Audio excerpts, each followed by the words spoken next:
À chaque enfant son histoire est heureux de vous raconter son histoire du jour.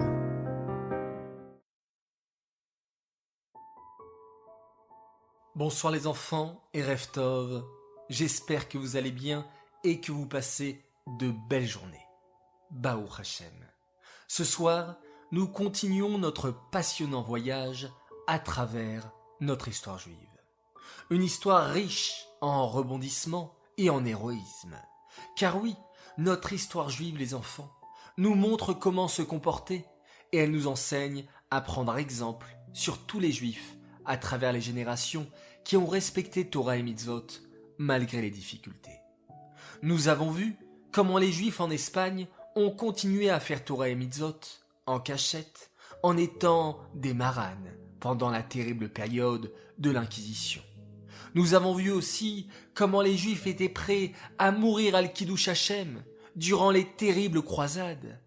Et nous avons appris que même lorsque les Goïms essayaient de faire oublier la Torah aux petits-enfants à travers le terrible décret des cantonistes, leur projet n'aboutissait pas, car un Juif ne peut ni ne veut être séparé d'Hachem.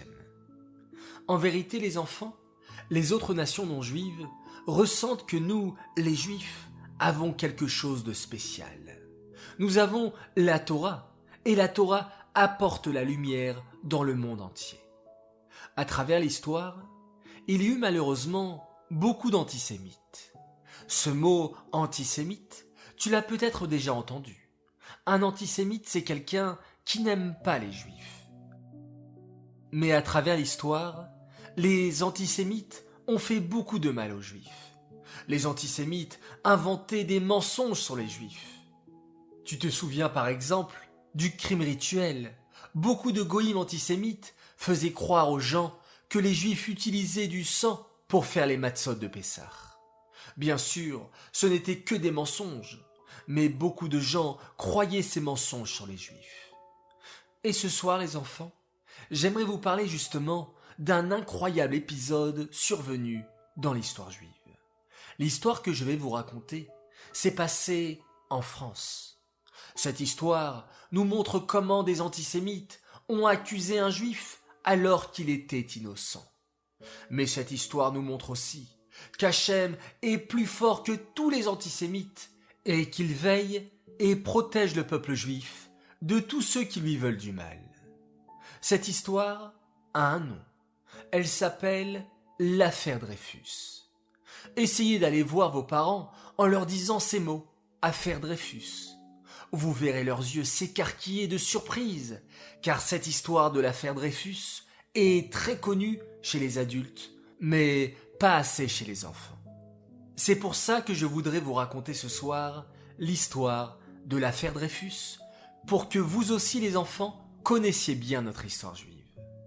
L'affaire Dreyfus a eu lieu en France, il y a environ 120 ans, vers la fin du 19e siècle et au début du 20e. Mais pourquoi l'appelle-t-on l'affaire? Et qui était ce Dreyfus? Laissez-moi alors vous raconter son histoire. Dreyfus était le nom de famille d'un capitaine, les enfants. Non pas d'un capitaine de bateau, mais un capitaine dans l'armée française. Ce capitaine s'appelait Alfred, et son nom de famille était Dreyfus. Alfred Dreyfus était un homme juif né dans une famille assez riche, dans la ville de Mulhouse en 1857. Albert Dreyfus appartenait à une famille nombreuse. Ils étaient 7 frères et sœurs, et Alfred était le dernier. Le papa d'Alfred s'appelait Raphaël Dreyfus, et sa mère Jeanne. Comme la maman d'Alfred n'était pas en très bonne santé, c'est surtout la grande sœur d'Alfred, Henriette, qui s'occupa de lui et l'éleva comme si elle était sa maman. Alfred a grandi entouré de ses parents et de ses frères et sœurs. Mais, alors qu'il avait 13 ans, une guerre a éclaté en 1870. C'était une guerre entre la France et la Prusse. La France, tu connais bien sûr, mais la Prusse. En vérité, les enfants, il faut que vous sachiez que les noms des pays changent à travers l'histoire. La France à l'époque s'appelait la Gaule. Eretz Israël à l'époque s'appelait Eretz Kenaan. Et la Prusse, il y a quelques siècles, était en réalité l'ancien nom de l'Allemagne. Aujourd'hui, la France et l'Allemagne ne sont plus en guerre, Baruch Hashem. Mais à l'époque, il y eut en tout 3 guerres entre les Français et les Allemands, que l'on appelait alors les Prussiens. Durant la guerre, la Prusse réussit à conquérir 2 régions françaises, l'Alsace et la Lorraine. Problème, la famille Dreyfus habitait justement en Alsace, et les Dreyfus ne voulaient pas devenir prussiens, ils voulaient rester français. C'est ainsi que la famille Dreyfus décida de déménager. Elle partit s'installer en Suisse, un pays voisin de la France, puis choisit finalement d'habiter à Paris. Paris était et est toujours la capitale de la France, et c'est là-bas qu'Alfred Dreyfus poursuivit ses études. Il était très intelligent et très doué. Il réussit à l'âge de 19 ans à entrer à l'école polytechnique, une école où il était très difficile de se faire accepter. Mais Alfred Dreyfus était un homme qui voulait réussir et il travailla dur pour être accepté à l'école polytechnique. Plus tard, il entra dans une école de l'armée et eut d'excellentes notes de ses professeurs. En 1890, Alfred eut la joie de devenir capitaine au sein de l'armée. Bien sûr, les enfants, les études sont faites pour que l'on puisse travailler et avoir un bon métier. Mais l'étude de la Torah passe avant tout. C'est pourquoi, dès tout petits, les petits garçons vont à l'école juive, puis certains étudient à la yeshiva. On doit étudier la Torah de tout notre cœur. Bien sûr, il faut travailler à côté et avoir un métier. Mais même quand on travaille, on doit se dire qu'on travaille juste pour gagner de l'argent et pouvoir donner de la tzedaka avec, et aussi nourrir notre famille. Le travail n'est pas l'essentiel, c'est l'étude de la Torah qui l'est. Il y a parfois des gens dans le monde qui ne pensent qu'aux études et au travail. Mais l'essentiel avant tout, c'est d'avoir une famille, un mari, une femme, des enfants. Pour Alfred Dreyfus aussi, c'était quelque chose d'important de se marier et de fonder une famille juive. C'est ainsi qu'Alfred se maria en 1890 avec une jeune fille juive qui s'appelait Lucie Adamar. Lucie venait d'une famille de riches diamantaires. Alfred et Lucie se marièrent et eurent 2 enfants, un garçon et une fille, Pierre et Jeanne. Tout semblait aller pour le mieux. Alfred Dreyfus était désormais capitaine dans l'armée française. Il avait une femme, 2 enfants, mais hélas, son bonheur fut bientôt assombri par l'affaire Dreyfus. Le capitaine Dreyfus était un homme juif, père de 2 enfants et haut gradé à l'armée française. C'était un homme discret, il aimait son pays, il aimait la France, il était fier d'appartenir à l'armée française et il était fier aussi d'être un des seuls juifs dans l'armée. À l'époque, c'était très rare qu'un juif accède à de si hautes fonctions. Et comme toujours, cela pouvait attirer la jalousie. Bien souvent, la Torah nous recommande d'ailleurs de ne pas trop faire partie du pouvoir politique, car bien souvent, nous nous attirons encore plus la haine des non-juifs, qui sont jaloux de voir un juif aussi bien placé. Vous avez certainement entendu beaucoup d'histoires sur le Rambam, qui était le médecin et conseiller personnel du sultan. Cela lui a attiré beaucoup d'ennemis, qui essayèrent de lui faire du mal. On sait aussi que beaucoup de goïms étaient jaloux du prophète Daniel, car il était le ministre du roi perse Darius. Alors bien sûr, quand un juif est haut placé, quand il occupe un poste important, c'est aussi une bonne chose, car il peut aider les autres juifs. Par exemple, dans l'histoire de Pourim, on a vu que la reine Esther a fait tout pour parler au roi Achashvérosh et ainsi sauver le peuple juif. Mais il ne faut pas oublier qu'avoir une autre position peut être aussi dangereux, car cela attire forcément la jalousie des goïms. Et c'est ce qui arriva, hélas, au capitaine Dreyfus. Le capitaine Dreyfus ne faisait de mal à personne. Il aimait faire son travail de capitaine sérieusement et avec beaucoup de discrétion. Mais un jour, voilà ce qu'il se passa. À l'époque de l'affaire Dreyfus, les relations entre la France et la Prusse, l'ancien nom de l'Allemagne, n'étaient pas bonnes du tout. Pour être clair, les Français et les Prussiens se détestaient. Surtout depuis que la Prusse avait pris 2 régions à la France, l'Alsace et la Lorraine.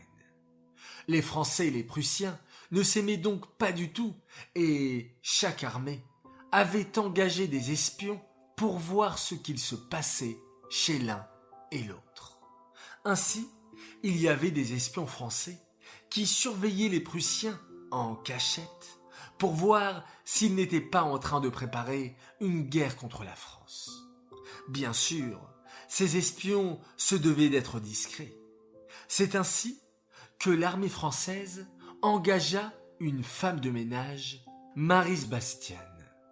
Cette femme de ménage était responsable de nettoyer les bureaux de l'armée française. Mais en réalité, cette femme de ménage n'était pas juste une femme de ménage, c'était une espionne. L'armée française l'avait engagée pour fouiller chaque soir les poubelles des bureaux français.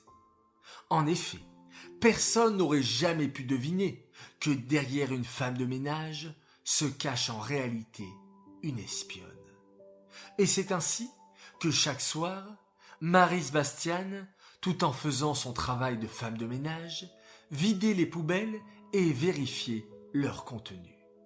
Et toutes les semaines, ou toutes les 2 semaines, toujours tard dans la nuit pour ne pas se faire remarquer, Maryse Bastian apportait discrètement tous les papiers qu'elle avait collectés au commandant Henri. Et un jour, Maryse Bastian trouva quelque chose.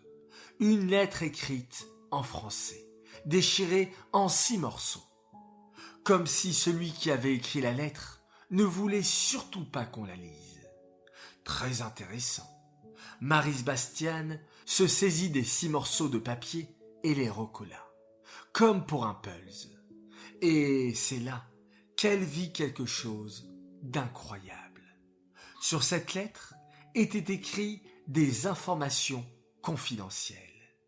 Apparemment, un Français de l'armée envoyait en cachette des informations aux Prussiens. Quelle trahison! Il y avait un traître dans l'armée. Un homme français qui faisait seulement d'être du côté des Français, mais qui, en réalité, trahissait son propre pays en envoyant des informations top secrètes à l'armée prussienne, l'ennemi juré de la France. « Je ne peux pas garder cette lettre pour moi, » murmura Maryse Bastian. « J'envoie immédiatement cette lettre au service des renseignements français. Il faut qu'ils sachent qu'il y a un traître dans l'armée française, un traître qui rapporte tous nos faits et gestes aux Prussiens. Mais qui est donc ce traître ? Seul le service des renseignements pourrait le dire. » Et aussitôt, elle envoya cette lettre au service des renseignements français. Cette lettre, les enfants, aura une importance capitale dans l'affaire Dreyfus. Cette lettre, qui sera appelée plus tard le bordereau, marquera le début de l'affaire Dreyfus. C'est à cause de ce fameux bordereau que le capitaine Dreyfus aura tant de problèmes. C'est ainsi qu'en septembre 1894, le bordereau envoyé par l'espionne, femme de ménage, Maryse Bastian, arriva entre les mains du général Mercier. Le général Mercier était alors le chef des renseignements français. En recevant ce bordereau entre ses mains, le général Mercier fronça les sourcils, inquiet. « Comment ? Que signifie cette lettre? Il n'y a même pas de date écrite dessus. Et elle n'est pas signée. Très étrange tout ça. Bon, elle n'est pas signée, mais il y a peut-être des indices pour savoir qui est l'auteur de cette lettre. Elle a été rédigée en français et elle est adressée à un militaire allemand, Max von Schwarzkoppen. Pas bon du tout. Cela n'est pas bon du tout. Un homme de notre armée française qui écrit une lettre à un Allemand. Voyons. Que dit ce bordereau? Que? Quoi? Les yeux du général Mercier s'écarquillèrent d'horreur, tandis qu'il déchiffrait le bordereau. Des documents militaires confidentiels vont bientôt vous être transmis. Comment? Le général Mercier frappa du poing sur la table. Il y a un traître à l'armée, un Français de chez nous qui donne des renseignements à l'armée ennemie. Je trouverai ce traître. Puis, dans un murmure, le général Mercier ajouta pour lui-même. Cela redorera un peu mon blason. Cela fait quelque temps déjà que j'entends dire que je suis un mauvais général. Ils verront bien, je retrouverai ce traître, et l'armée française me couvrira de gloire. Pendant ce temps, dans sa maison, le capitaine Dreyfus était loin de se douter que c'est lui qui allait être accusé. Pourquoi les enfants a-t-on soupçonné le capitaine Dreyfus et pas un autre? Pour une raison très simple. Vous savez que dans le domaine de la guerre, il y a plusieurs catégories. Il y a l'armée de mer, l'armée de terre, et au sein même de ces armées, il y a des centaines de gens qui travaillaient dans différents domaines. Le capitaine Dreyfus, lui, était responsable de la partie artillerie. Or, d'après la lettre du bordereau, ce ne pouvait être qu'un homme travaillant dans l'artillerie qui détenait ces informations. Mais, me direz-vous les enfants, il y a des centaines de gens qui travaillaient à l'artillerie. Pourquoi avoir accusé juste le capitaine Dreyfus? C'est parce que les enfants, le capitaine Dreyfus venait d'Alsace. L'Alsace est une région aujourd'hui française, mais qui à l'époque avait été conquise par les Prussiens. On soupçonnait donc le capitaine Dreyfus d'être du côté des Prussiens. Mais là aussi les enfants, cette information ne suffit pas, car il y avait beaucoup de soldats français qui venaient d'Alsace, comme le capitaine Dreyfus. Et au contraire, les soldats qui venaient d'Alsace étaient très appréciés par l'armée française, car ils parlaient l'allemand et pouvaient aider les Français à mieux combattre les Prussiens, car ils connaissaient leur langue et leur mentalité. En vérité, les enfants, le capitaine Dreyfus fut accusé de trahison uniquement parce qu'il était juif. Pire encore, le capitaine Dreyfus était à l'époque le seul officier juif à avoir atteint le grade élevé de capitaine. Et cela, l'armée française ne pouvait le supporter. L'antisémitisme était grand en France à l'époque. Beaucoup de gens ne pouvaient pas supporter qu'un juif soit capitaine. Et c'est ainsi que, du jour au lendemain, on décida d'accuser un homme innocent de trahison. Un bon matin, le commandant du paty de Clam procéda à l'arrestation du capitaine Dreyfus.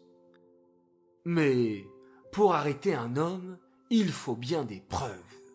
Le commandant du paty de Clam ne pouvait pas frapper à la porte d'un homme et l'arrêter comme un vulgaire prisonnier, sans preuve. Mais des preuves que le capitaine Dreyfus était coupable, il n'y en avait pas. Alors, le commandant du paty de Clam, un homme antisémite et assoiffé d'honneur, décida de les inventer. Que fit ce piètre commandant?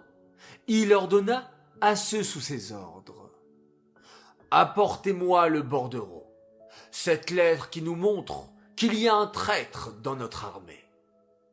On lui apporta le bordereau. Le commandant du paty de Clam dit ensuite: maintenant, apportez-moi une lettre du capitaine Dreyfus. Enfin, une lettre ou n'importe quoi d'autre. Je veux un texte écrit de la main de ce Dreyfus. Ainsi, nous pourrons comparer les deux écritures. Si l'écriture du bordereau est la même que celle du capitaine Dreyfus, aucun doute, cela voudra dire que c'est Dreyfus le coupable et que c'est lui qui a écrit le bordereau et envoyé des informations confidentielles à la Prusse. On apporta au commandant du paty de Clam un texte écrit de Dreyfus et, jetant un coup d'œil, il s'exclama: aucun doute, c'est bien la même écriture. Le capitaine Dreyfus est donc coupable. Le paty de Clam était le commandant de guerre, pas spécialiste en graphologie, mais il lui fallait un coupable, et le capitaine Dreyfus était le coupable idéal. Le paty de Clam envoie son rapport très fier de lui. Il y a des ressemblances entre l'écriture du bordereau et l'écriture du capitaine Dreyfus. Nous pouvons ouvrir une enquête pour l'arrêter. Pourtant, lorsqu'un vrai expert en écriture, Gobert, se penche sur la question, il n'est pas convaincu. Au contraire, Gobert affirme que les deux écritures sont si différentes qu'il est impossible de dire qu'elles proviennent de la même personne. En entendant ces conclusions, le général Mercier est déçu. Lui, qui était si heureux d'avoir trouvé un coupable, cela lui donnerait tous les honneurs. Le général Mercier décide donc de faire appel à un autre homme, Alphonse Bertillon. Il n'est pas spécialiste en écriture, mais devant tant de pression de l'armée, Bertillon va dire ce qui fait plaisir au général Mercier. Dreyfus est bien l'auteur du bordereau. Si l'écriture est différente, c'est parce que Dreyfus aurait fait exprès d'inventer une nouvelle écriture. Les enfants, ne faites jamais comme ce Bertillon qui a cédé devant les militaires. Lorsque vous savez que quelque chose est juste et vrai, dites-le haut et fort, sans avoir peur de ce que l'on va dire sur vous.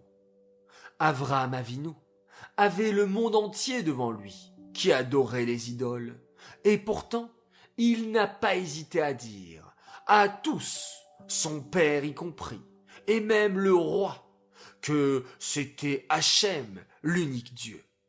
Et c'est grâce à sa force de caractère que nous sommes là aujourd'hui. Pour le général Mercier, le coupable est tout trouvé, l'espion est le capitaine Dreyfus. Pourtant, le général Mercier n'a aucune preuve.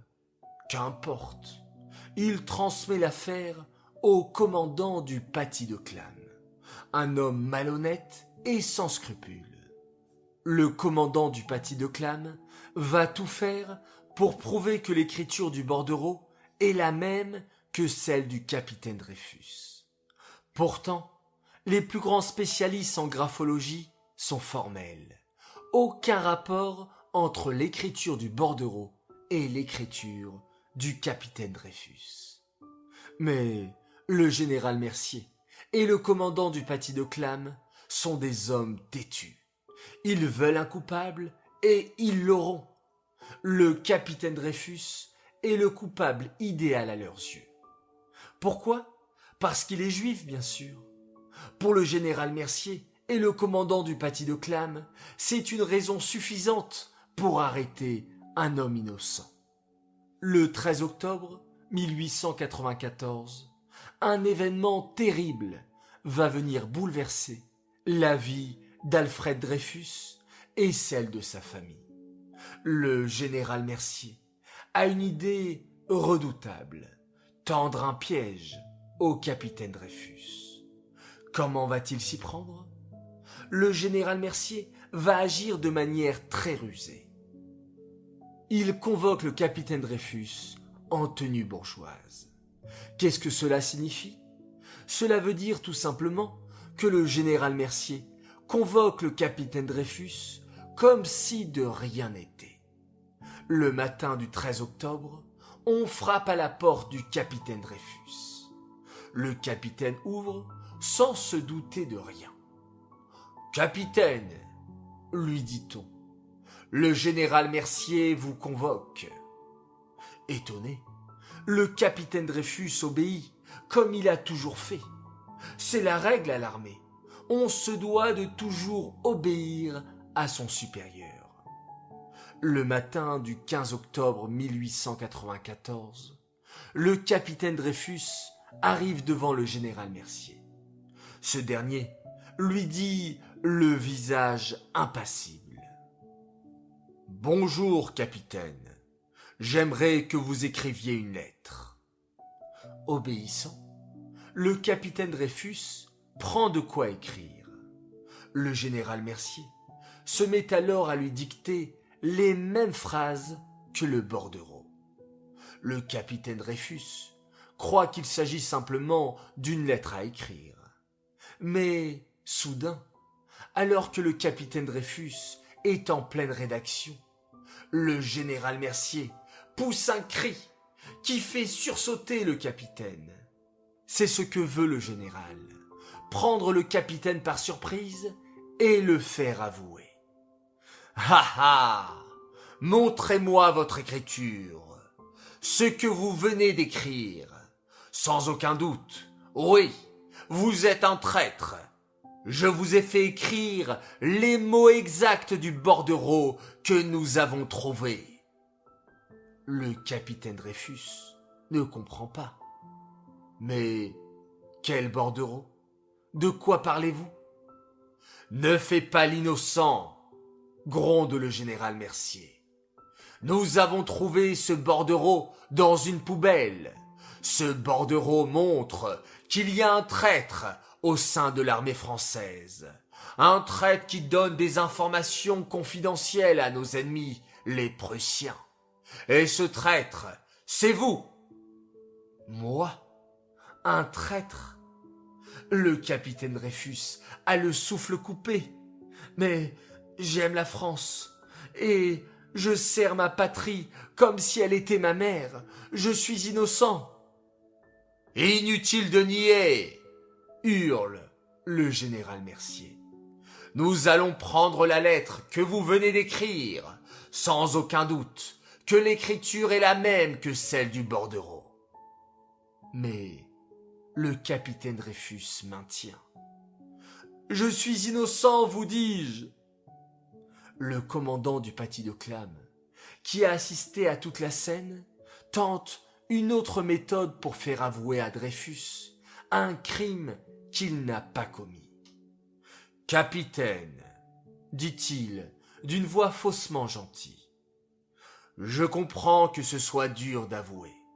Il n'y a rien de pire que de dire la vérité sur un crime qu'on a commis.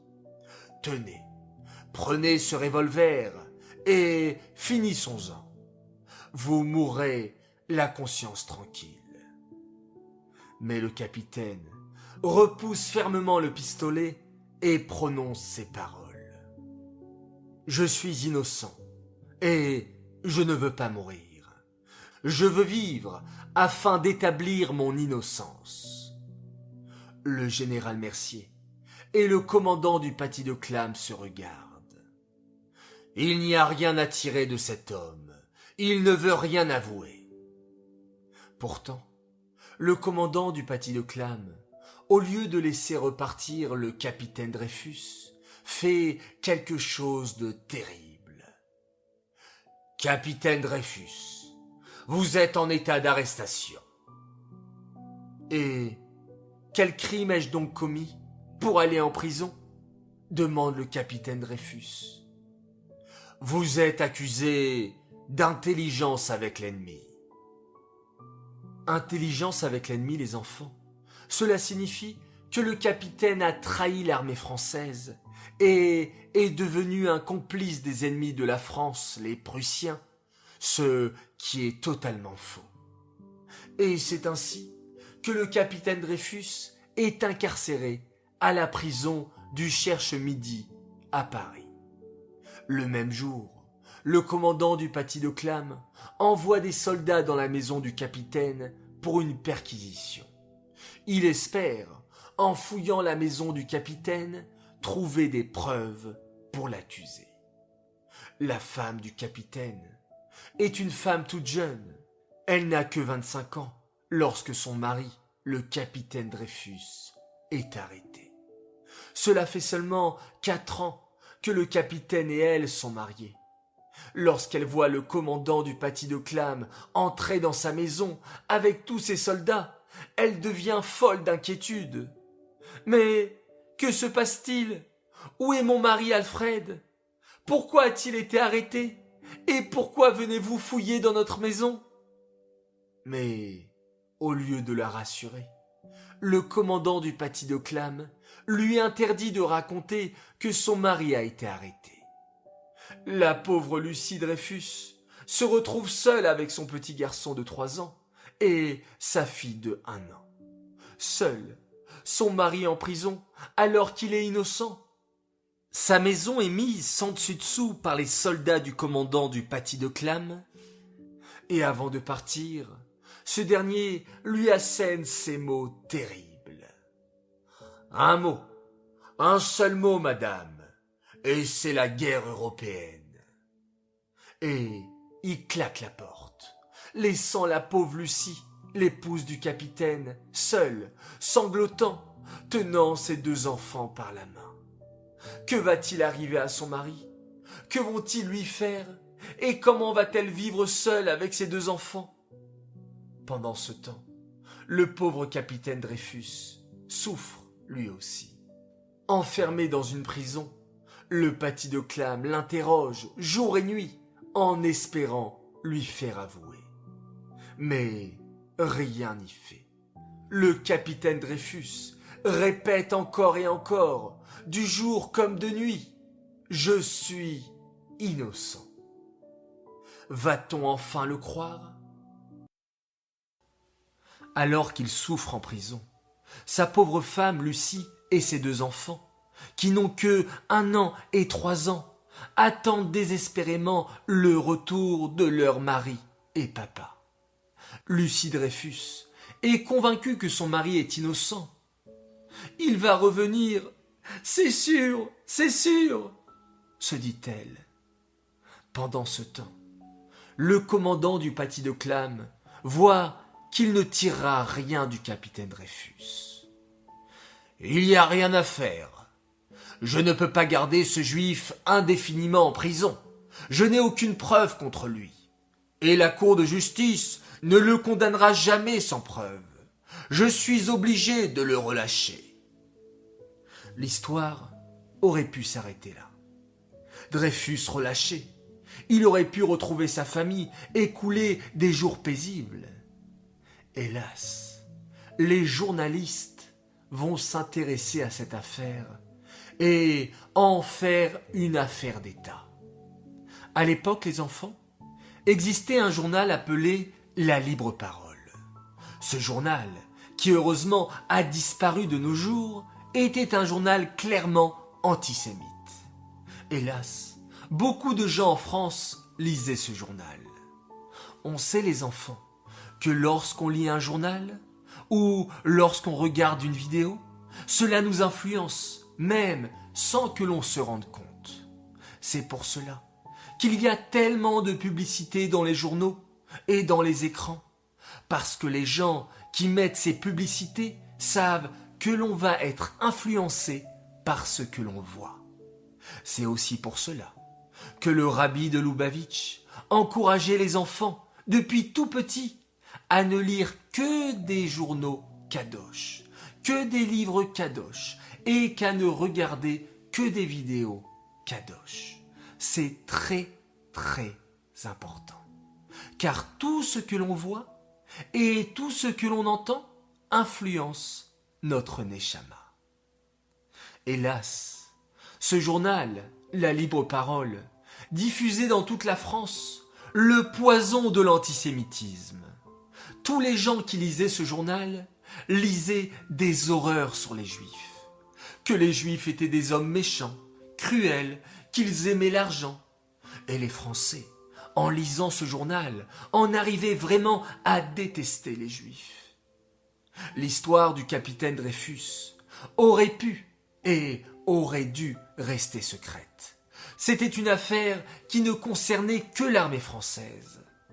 Hélas, un journaliste du nom d'Adrien Papillot rédige un article sur Dreyfus le 29 octobre. Le journal paraît et les résultats ne se font pas attendre. Toute la France va s'intéresser à ce qu'on va appeler l'affaire Dreyfus. Les gens en viennent même à se disputer entre eux. Deux camps se forment. Ceux qui défendent Dreyfus, que l'on va appeler les Dreyfusards, et ceux qui disent que Dreyfus est coupable, que l'on appellera les anti-Dreyfusards. L'affaire Dreyfus est enclenchée. La famille du capitaine Dreyfus a le cœur déchiré. C'est alors qu'un membre de la famille de Dreyfus intervient. Homme noble et courageux, cet homme n'est autre que le frère du capitaine Dreyfus. Cet homme s'appelle Mathieu Dreyfus. Le 1er novembre, Mathieu Dreyfus apprend que son frère a été arrêté. « Mon frère !» s'exclame Mathieu. « Arrêté ? Jeté en prison comme s'il était un vulgaire criminel ? Mais mon frère est innocent, je le sais, j'en suis sûr, et je me battrai toute ma vie s'il le faut, pour prouver à tous l'innocence de mon frère. » Abandonnant toutes ses occupations, Mathieu, frère du capitaine Dreyfus, se rend de toute urgence à Paris et va remuer ciel et terre pour trouver un avocat qui défendra son frère. Il choisit finalement Edgar Desmanges, un avocat bien connu. Pendant ce temps, les rouages de la justice se mettent en marche.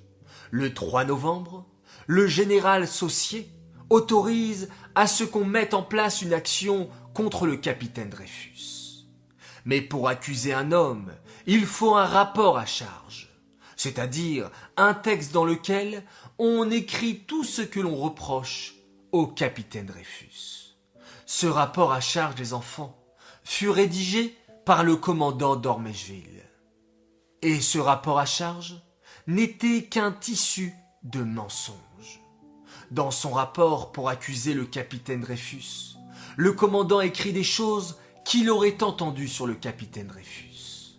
Il n'y a aucune preuve concrète, juste des mensonges que les gens faisaient circuler. Et puis, dans l'avant-dernier paragraphe de ce rapport, le commandant ajoute « Les preuves matérielles sont le bordereau dont l'écriture ressemble de manière claire à l'écriture du capitaine Dreyfus. » Un tissu de mensonges. Mais qu'importe, il faut un coupable pour l'armée française. Et Dreyfus est le coupable idéal. L'avocat choisi par Mathieu pour défendre son frère est un avocat efficace. Cet avocat, Monsieur Desmanges, peut enfin accéder au dossier du capitaine. Et lorsque l'avocat, Monsieur Desmanges, ouvre le dossier, il est choqué de voir le manque de preuves. La seule et unique preuve est l'écriture du bordereau, qui ne ressemble aucunement à l'écriture du capitaine Dreyfus. L'avocat de Dreyfus est confiant. « Je ne m'inquiète pas. Le capitaine Dreyfus gagnera son procès. Il est complètement innocent. » Hélas, l'avocat dit vrai. Mais les hommes antisémites en France vont tout faire pour que le capitaine Dreyfus soit condamné. Comment vont-ils s'y prendre? Le procès du capitaine Dreyfus va bientôt commencer. Dans ce procès, les juges vont décider est-ce que le capitaine est innocent ou coupable. Le procès aura lieu dans 2 mois. Mais pendant ces 2 mois, la France va se retrouver dans un désordre indescriptible. Les Français ne parlent que de l'affaire Dreyfus. Les gens se demandent entre eux « Et toi, tu es Dreyfusard ou anti-Dreyfusard ?» Bien souvent, les discussions sur l'affaire Dreyfus se terminent en disputes et en bagarres.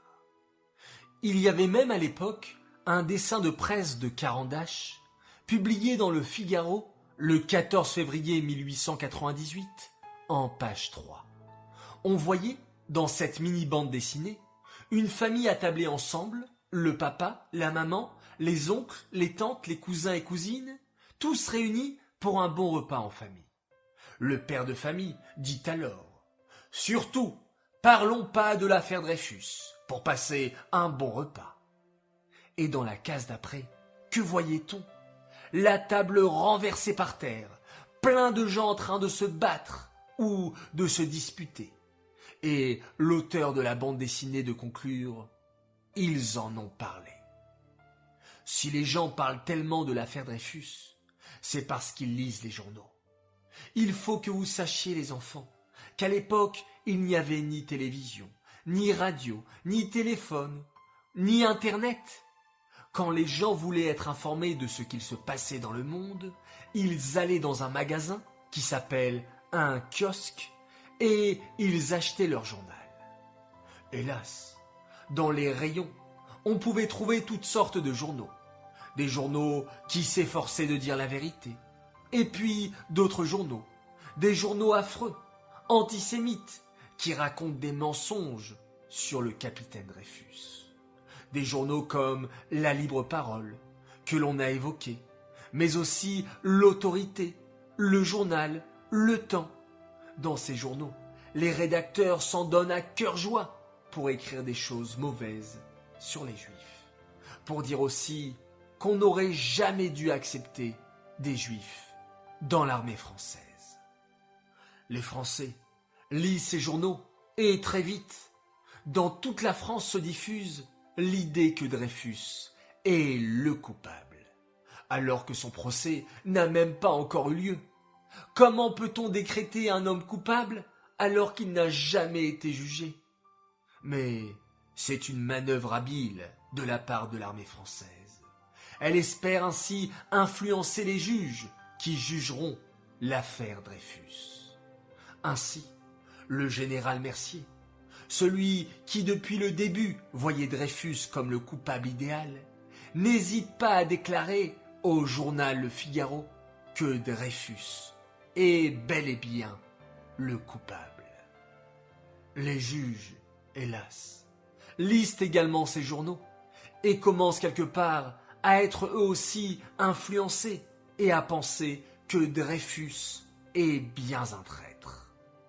Les 2 mois passent et le procès du capitaine Dreyfus commence. Très vite, les juges sont forcés de voir que Dreyfus semble innocent. Les juges posent toutes sortes de questions à Dreyfus, mais il leur répond point par point, très calmement. Il a l'air sûr de son innocence, pensent les juges. Une voix s'élève. Peut-être que Dreyfus a trahi l'armée française parce qu'il cherchait à gagner de l'argent. En donnant des informations à nos ennemis les Prussiens, il aurait reçu beaucoup d'argent. Mais les juges écartent cet argument. Dreyfus n'est pas un homme qui cherche l'argent. Il est déjà très riche. Il a reçu beaucoup d'argent de son père, ainsi que de la dot de sa femme. Bien que capitaine, il est aussi riche qu'un général d'armée. C'est sûr qu'il n'a pas trahi pour de l'argent. C'est alors qu'Alphonse Bertillon se présente à la barre. Oui, les enfants, ce fameux Bertillon qui a accepté d'accuser Dreyfus parce qu'il avait peur du général Mercier et du commandant du paty de Clam. Cet homme Bertillon s'adresse au juge et s'exclame: « Je suis un spécialiste en écriture et j'affirme que Dreyfus a fait de l'auto-forgerie, c'est-à-dire qu'il a modifié sa propre écriture. Mais moi, j'ai parfaitement vu que le bordereau, ce document top secret, a été écrit par ce Dreyfus. » Mais, disent les juges, les écritures du capitaine Dreyfus et du bordereau n'ont rien à voir entre elles. C'est ce que je vous dis, assène Bertillon d'un air triomphant. C'est parce que Dreyfus a déguisé sa propre écriture, pour ne pas qu'on le reconnaisse comme traître. En entendant ces paroles de Bertillon, ce faux spécialiste en écriture, les juges commencent à changer d'avis. Peut-être Dreyfus est bien l'auteur de ce bordereau finalement, ce qui signifie qu'il est coupable. C'est alors qu'un autre homme fait son apparition, un homme très antisémite et un grand menteur.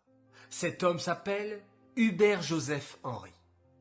D'un air très théâtral, il s'exclame: « Votre honneur, je suis prêt à jurer sur mon idole, sur la croix, que Dreyfus est coupable. Depuis déjà quelques mois, un homme de confiance nous disait qu'il y avait un traître dans l'armée et que ce traître, c'était le capitaine Dreyfus. » Bien sûr, c'est un grand mensonge du commandant Henry. Il n'y a jamais eu d'homme qui ait accusé Dreyfus en cachette. Cet homme anonyme a été inventé de toutes pièces par le commandant Henry. À ce moment, le capitaine Dreyfus rentre dans une colère noire. « J'exige, crie-t-il au commandant Henry, que vous me montriez tout de suite cet homme qui m'accuse. Qui est-il? Je suis prêt à le rencontrer et à entendre ce qu'il a à dire pour lui prouver que je suis innocent. » Mais bien sûr, l'armée française refuse de lui montrer cet homme. Tout simplement puisqu'il n'existe pas. Le procès de Dreyfus est terminé.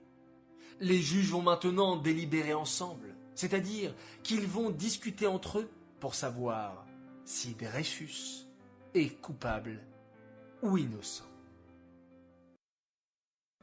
Les juges hésitent. D'un côté, ce capitaine répond bien à toutes nos questions, dit un juge. Il n'a pas l'air d'être un traître. Oui, mais n'oubliez pas, dit un autre, tout ce qu'on a lu dans les journaux. Vous avez vu, tout le monde en France pense que Dreyfus est coupable. Et l'écriture? Son écriture ne ressemble pas du tout à celle du bordereau. Mais le spécialiste en écriture Bertillon nous a déjà expliqué que c'était une ruse de Dreyfus et qu'en réalité, c'était bien son écriture.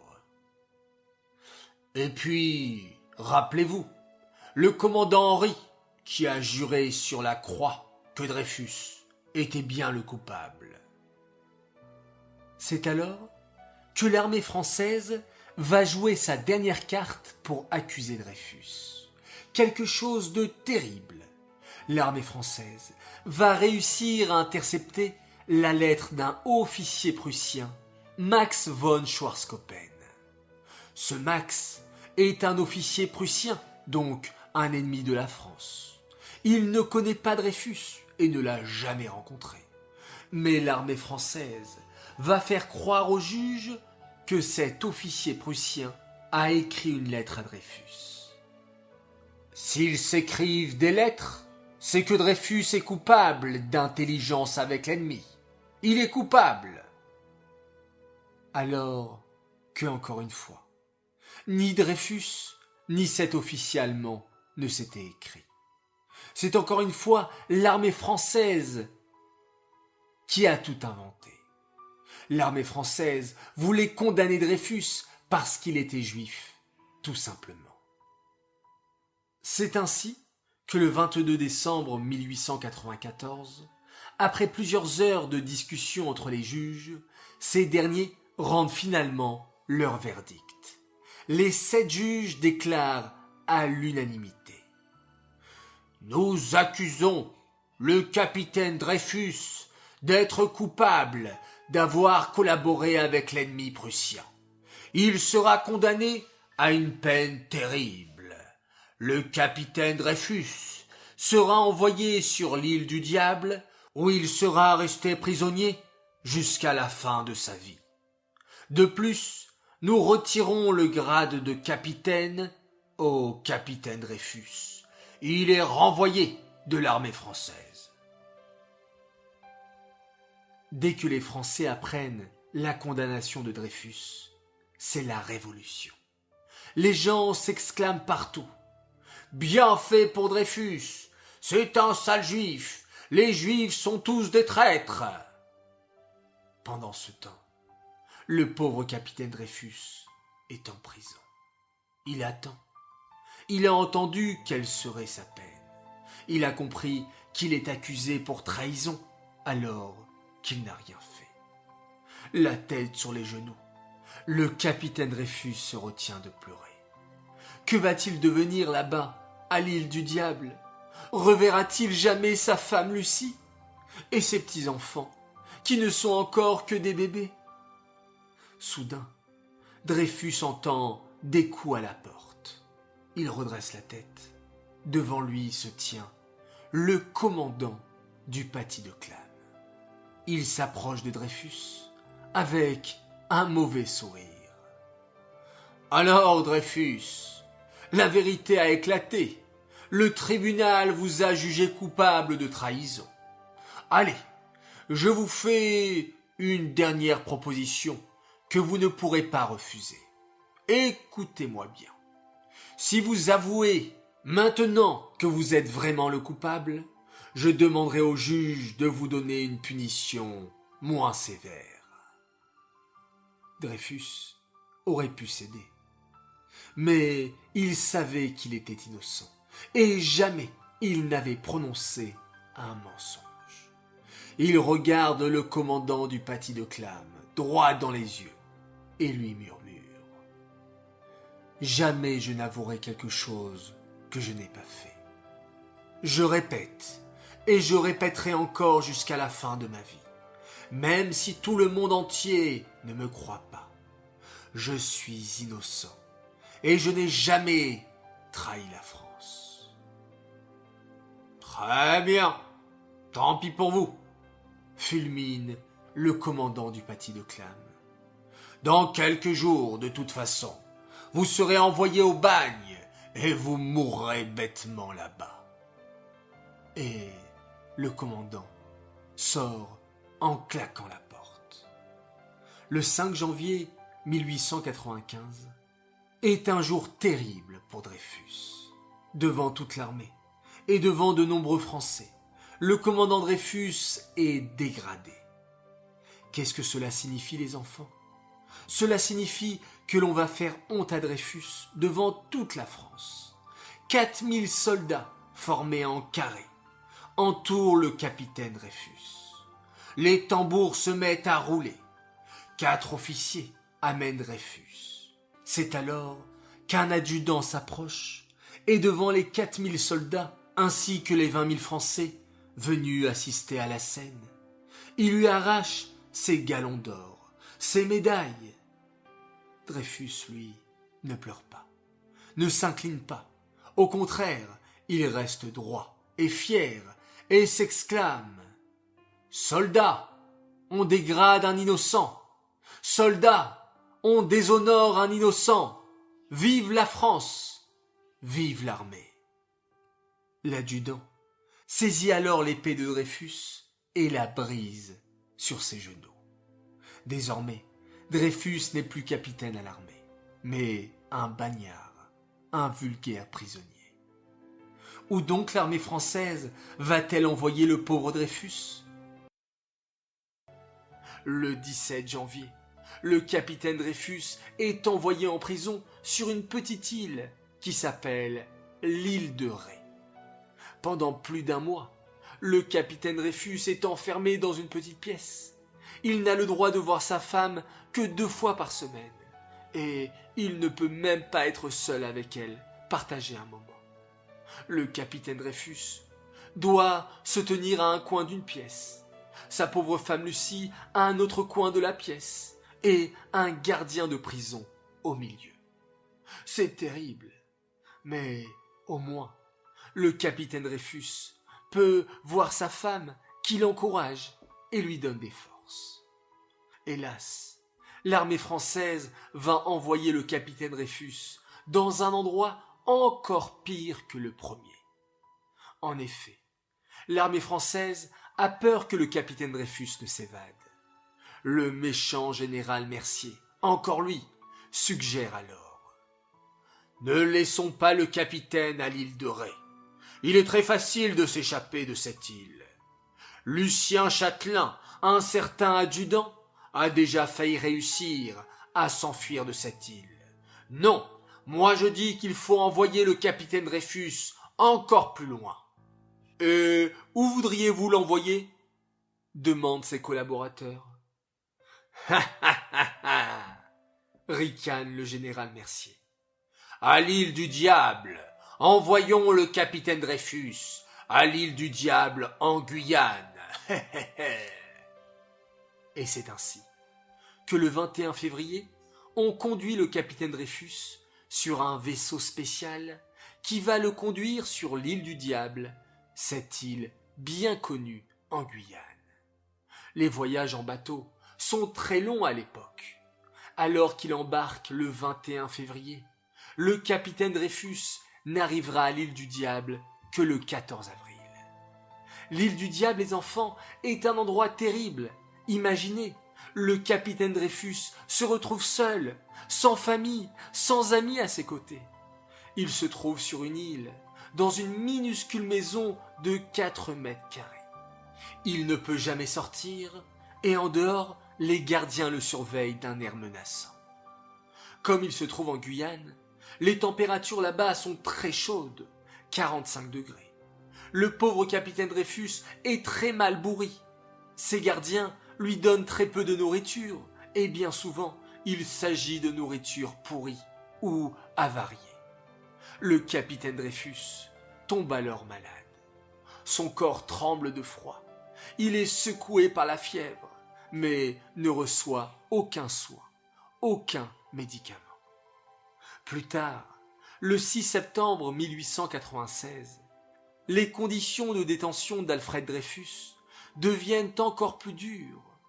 À l'image des Juifs esclaves en Égypte, l'esclavage était terrible, et plus tard, le roi Paro va agir de manière pire encore, en privant les Béné Israël de paille pour fabriquer des briques. De la même manière, les geôliers du capitaine Dreyfus vont devenir encore plus cruels. Un certain journal anglais va faire circuler une fausse information selon laquelle le capitaine Dreyfus a essayé de s'enfuir. C'est une information fausse, bien sûr. Le capitaine Dreyfus n'a jamais tenté de s'enfuir. Mais cette fausse rumeur va effrayer l'armée française qui décide de soumettre le capitaine Dreyfus à la double boucle. On attache le capitaine Dreyfus à un lit et on lui enchaîne les pieds pour l'empêcher de sortir de son lit et de s'enfuir. Durant 2 mois, le capitaine Dreyfus reste enchaîné et commence à perdre espoir.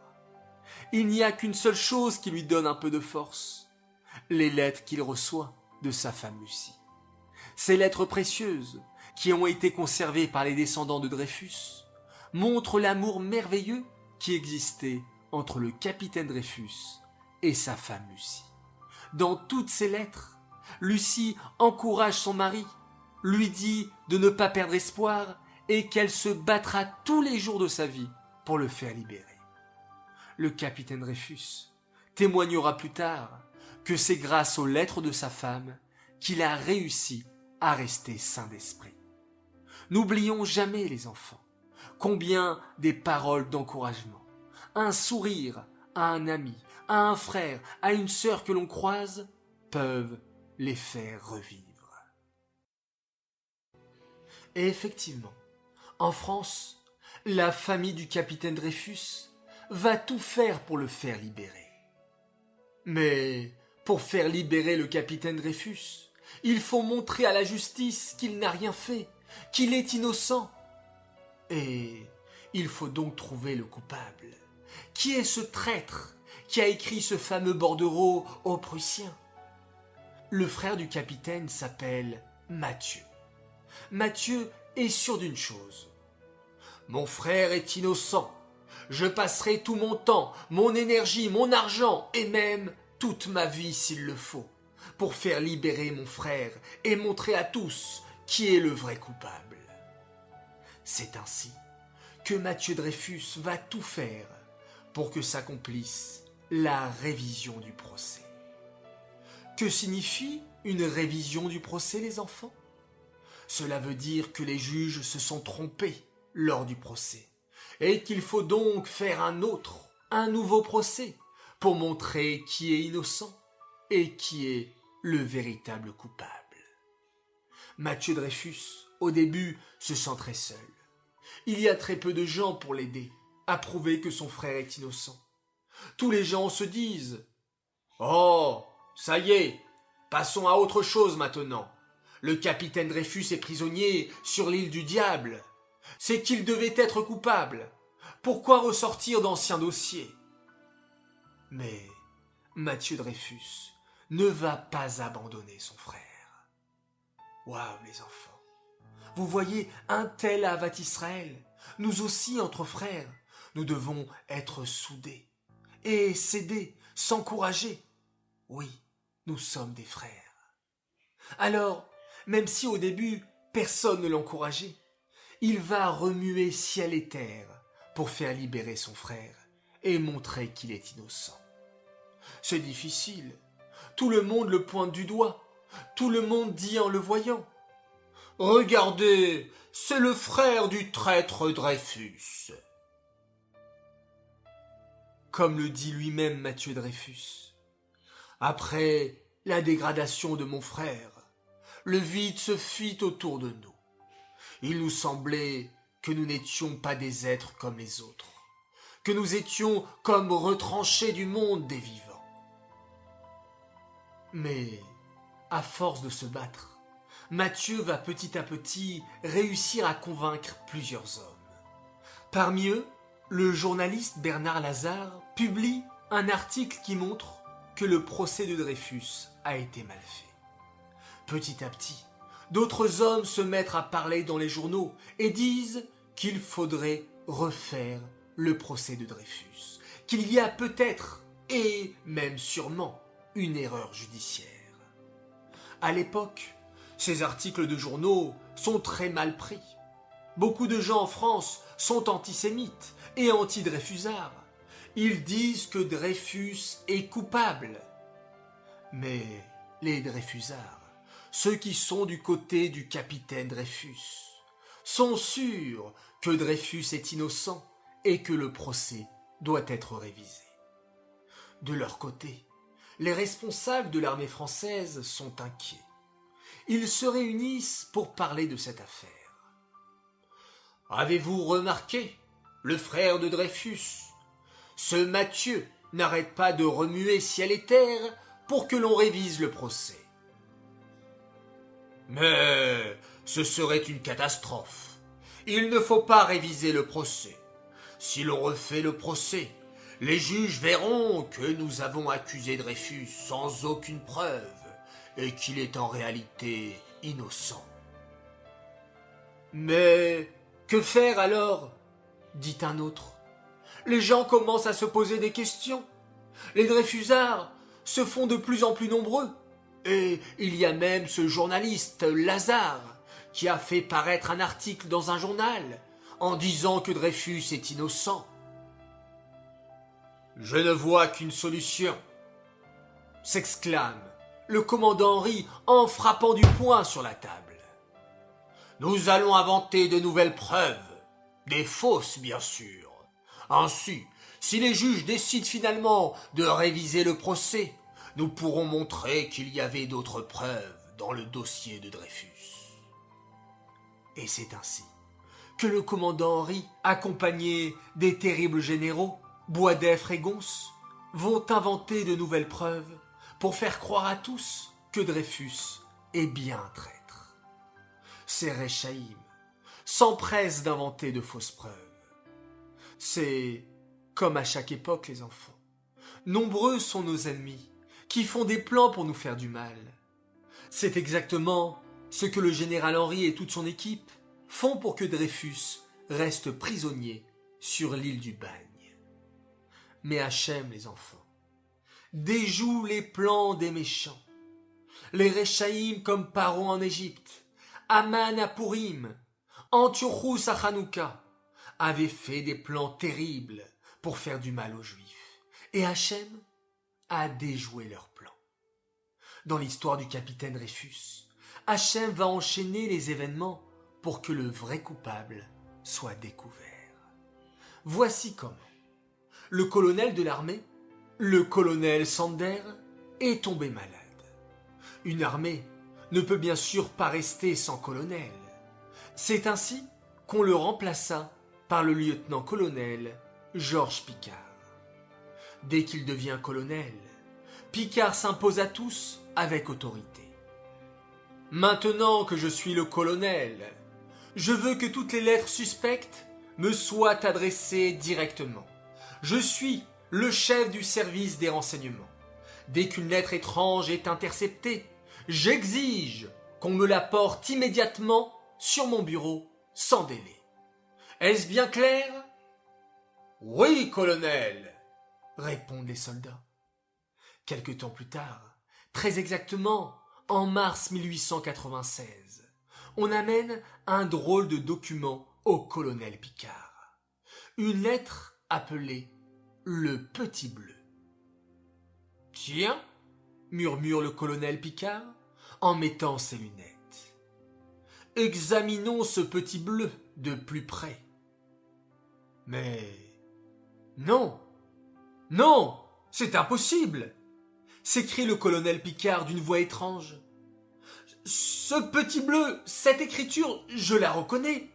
C'est exactement la même écriture que le bordereau, je m'en souviens. C'était il y a 1 an et demi, en 1895. J'ai assisté à tout le procès du capitaine Dreyfus. On l'accusait d'être l'auteur du bordereau. Cette lettre de traître. Mais là, ce Petit Bleu qu'on vient de m'apporter, c'est la même écriture que Dreyfus. Mais ça ne peut pas être Dreyfus qui a écrit cette lettre. Il est prisonnier en ce moment sur l'île du Diable. Cela voudrait dire qu'il y a encore un traître dans l'armée française qui continue à envoyer des lettres aux Prussiens. Mais qui est cet homme ? Qui est le vrai traître ? Pour le savoir, le colonel Picard fait un geste très simple. Il retourne la lettre pour voir à qui elle est adressée. Esterhazy. Je ne peux pas y croire. Esterhazy est donc le vrai traître. Son écriture ressemble comme 2 gouttes d'eau à celle du bordereau. Ce n'est donc pas Dreyfus le coupable, c'est Esterhazy. Picard va dès lors s'imposer une mission. Bien qu'il ne soit pas juif, et qu'il ne fût même quelque peu antisémite au début de sa carrière, c'est un homme qui ne supporte pas l'injustice. Savoir que le pauvre Dreyfus est prisonnier, alors que le vrai coupable est en liberté, le tourmente. Le colonel Picard va dès lors tout faire pour montrer à tous qu'Esterhazy est le vrai coupable et que le capitaine Dreyfus est innocent. Immédiatement, le colonel Picard ouvre secrètement une enquête sur Esterhazy. Et là, tout indique une seule et même chose, c'est Esterhazy le coupable. Esterhazy, depuis des années, échange des informations top secrètes aux Prussiens contre de l'argent. Des documents top secrets, de l'armée française ont été vendus par Esterhazy. Il est un homme mauvais, qui passe son temps à jouer aux cartes et dépenser tout son argent pour boire de l'alcool et faire des fêtes avec ses amis. Il se retrouve sans parents. Et pour gagner de l'argent, Esterhazy n'a pas hésité à faire une chose terrible, trahir la France, donner des renseignements top secrets aux ennemis prussiens pour gagner un peu d'argent. C'est donc lui le coupable, et le pauvre capitaine Dreyfus, qui se retrouve en prison alors qu'il n'a strictement rien fait. Picard doit passer à l'étape supérieure. Bien, réfléchit Picard. Je suis maintenant certain de connaître l'identité du coupable. C'est Esterhazy. Je dois informer l'armée française et, en particulier, l'état-major. Hélas, les enfants, l'état-major refuse d'écouter Picard. La chose a déjà été jugée, et nous ne reviendrons pas là-dessus. Dreyfus est coupable, un point c'est tout, et nous ne ferons pas de nouveaux procès. Picard commence à comprendre que quelque chose ne tourne pas rond. L'armée française ne veut pas admettre qu'elle a fait une erreur. Et ça, c'est quelque chose de grave, les enfants. On doit toujours assumer ce qu'on fait. Savoir reconnaître la vérité si l'on s'est trompé. Et bien sûr, c'est difficile de dire qu'on s'est trompé. Mais cela montre qu'on est quelqu'un d'honnête et qu'on sait faire une véritable teshuva. Et ça, l'état-major français n'a pas été honnête. Pour eux, on ne peut pas retourner en arrière. Le procès a été fait, l'affaire est terminée. Et tant pis si le pauvre Dreyfus souffre seul sur l'île du diable. Mais le colonel Picard n'est pas d'accord. Il veut que l'on arrête Esterhazy et qu'on le juge, car c'est lui le vrai coupable. Hélas, l'état-major français, en voyant l'obstination de Picard, va contre-attaquer.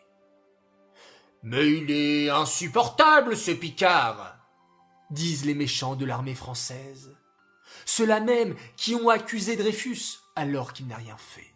« Oui, il nous embête, ce Picard, à vouloir dévoiler la vérité. »« Mais que faire de lui à présent ?» dit un autre en grinçant les dents. « Il est colonel quand même. »« Mutons-le ailleurs, envoyons-le en Tunisie. Nous lui dirons qu'il doit accomplir là-bas une mission de la plus haute importance, et comme ça, il arrêtera de nous mettre des bâtons dans les roues. » « Excellente idée !» approuve le méchant commandant Henri. « Et moi ?» ajoute-t-il. « Je vais écrire tout de suite une fausse lettre, un faux document pour montrer que Dreyfus est coupable. » C'est hélas ce qui se passe, les enfants. Picard, ce colonel qui recherchait la justice, va être envoyé en Tunisie. Et pendant ce temps, le méchant colonel Henri va rédiger une fausse lettre qu'on appellera justement le faux Henri. Dans cette lettre, le commandant se fait passer pour un colonel italien, Panisardi. Ce colonel italien avait toujours dit qu'il ne connaissait absolument pas Dreyfus comme un espion. Mais le commandant Henri va prendre cette lettre de Panisardi et lui faire dire exactement le contraire. C'est une fausse preuve, évidemment, une fausse preuve de plus pour faire croire à tous que Dreyfus est bel et bien le coupable. L'état-major ne s'arrête pas là. Pour eux, il faut tout faire pour éloigner Picard afin qu'il ne dise pas la vérité à tous. Cette vérité criante que Dreyfus est innocent. C'est ainsi que le pauvre colonel Picard va être exclu par tous ses amis. À un moment, le colonel Picard racontera même tout ce qu'il vit à son ami, l'avocat Louis Leblois, en lui faisant promettre de garder le secret. Hélas, son ami ne tient pas sa promesse et va rapporter toutes les paroles du colonel Picquart à un sénateur. L'état-major comprend que Picquart veut vraiment crier la vérité à tous. Il faut l'éloigner et même dire du mal sur lui, le discréditer aux yeux de toute la France pour que personne ne le croie. Tout est fait pour montrer que le colonel Picquart ment. Mais, entre-temps, le frère du capitaine Dreyfus, Mathieu, apprend la vérité. Il apprend qu'Esterhazy est le vrai coupable. Comment? Grâce au banquier d'Esterhazy. Ce banquier, Jacques de Castro, connaît très bien Esterhazy, puisqu'il est son banquier, et qui lui doit beaucoup d'argent. Ce banquier se confie à Mathieu. L'écriture du bordereau est exactement la même que celle de mon client Esterhazy. Mathieu n'attend pas une seconde. Esterhazy est le coupable, il faut que toute la France le sache. Je vais placarder une lettre d'Esterhazy dans le Figaro et tous les Français verront que c'est la même écriture que le bordereau. Et mieux que ça, ajoute Mathieu, je vais porter plainte contre Esterhazy pour dire que c'est lui le coupable. Désormais, l'état-major ne peut étouffer l'affaire. Toute la France est au courant qu'Esterhazy est sûrement le vrai coupable. Alors, va-t-on enfin sortir le capitaine Dreyfus de prison et condamner le vrai coupable Esterhazy? Hélas, quand le colonel Picquart cherche à dire la vérité, l'armée le mute en Tunisie pour le faire taire. Le commandant Henri va même inventer de fausses preuves contre le capitaine Dreyfus. Pire encore, ce même commandant Henri va essayer de salir la réputation du colonel Picquart. « N'écoutez pas le colonel Picquart », dit le commandant Henri à tout le monde. « Il n'arrête pas de dire que Dreyfus est innocent. »« S'il avait raison ?» demandent certains. « Mais non !» affirme le commandant Henri, des éclairs dans les yeux. « Dreyfus est coupable, un point c'est tout. Picquart n'est qu'un menteur, ne le croyez pas. » Et le commandant Henri va même fabriquer de fausses lettres pour faire croire que Picquart est un complice du capitaine Dreyfus, que les Juifs soi-disant paieraient Picquart pour faire libérer Dreyfus. Mais les enfants, on peut essayer de cacher un mensonge. Viendra le jour où la vérité éclatera. Et c'est ce qui se passe. Baruch Hashem.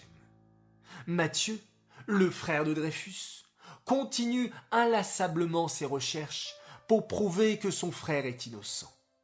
Et comme le dit la Torah, Yagati ou Matsati Ta'amin. Si on te dit que j'ai cherché et que j'ai trouvé, tu peux le croire.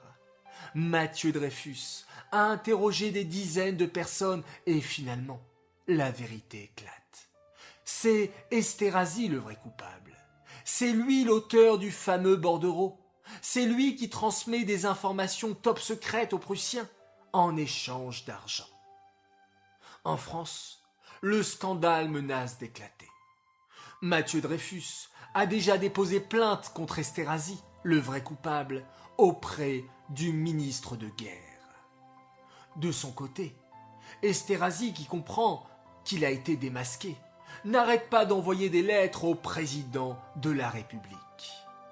De leur côté, les hommes qui soutiennent Dreyfus sont de plus en plus nombreux. On les appellera les Dreyfusards, car ce sont eux qui ont défendu Dreyfus durant toute cette affaire. Mathieu Dreyfus, bien sûr, le frère du capitaine et le premier Dreyfusard. Avec lui, il y a le journaliste Bernard Lazare, qui avait déjà écrit un article dans le journal au sujet de Dreyfus.